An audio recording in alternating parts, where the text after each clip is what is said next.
Afternoon to you. Now, the German government has held a press briefing in light of the recent Paris attacks. What came out of that briefing?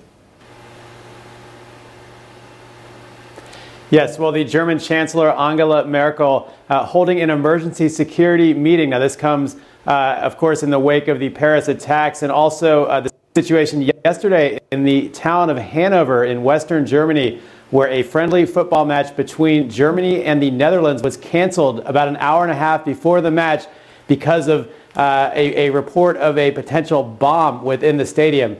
So a huge deal. Obviously, the German team was playing in Paris just a few days earlier on the night of those devastating attacks. So this game was supposed to be a show of solidarity, but it ended up being canceled.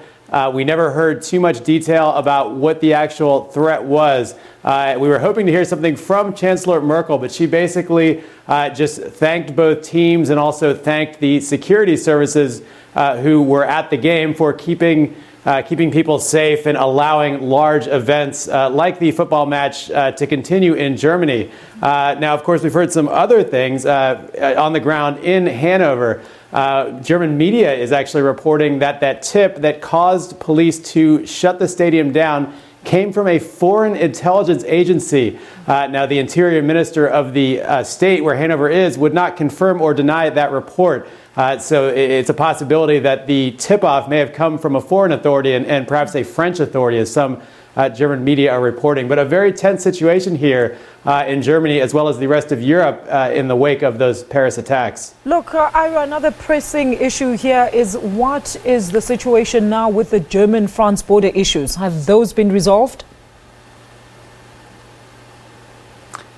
Sorry, with which issue? All right. Basically, tell us about the German-France border issues, Ira. Have those been resolved at this stage? Go ahead. Yes, well, we heard in the wake of those attacks that that France had essentially closed its borders was controlling them very tightly. What that basically means is that they have border checks now at all the border crossings as opposed to the EU open borders. So it is still possible to travel from Germany to France, but you simply will run into a border patrol who will obviously be looking at exactly who is coming in and out of the country in this time. And also yesterday, in addition to the canceled football match, we had 7 arrests in a town in Germany near the Belgium border. Now, of course, Belgium, kind of the hotspot for the people that appear to have caused the attacks in Paris. So 7 people arrested in the town of Aachen, and then those people were all released later in the day, with German authorities saying that there was no direct connection to the Paris attacks. So basically, to kind of give you a sense of what's happening here in Germany, we've had what appears to be several false alarms just in the last 24 hours because things really are on edge.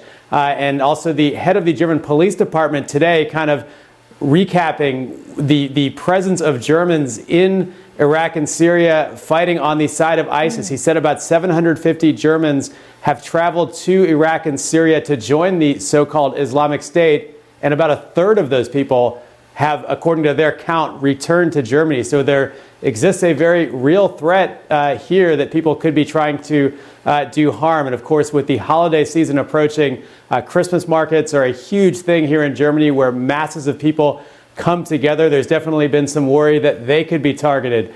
Future football games could be targeted. So German security services really focusing now on trying to secure these types of gatherings. Thank you so much for that. That's Ira Spitzer, our reporter, live to us in Germany. It is time now for a quick look at your weather news.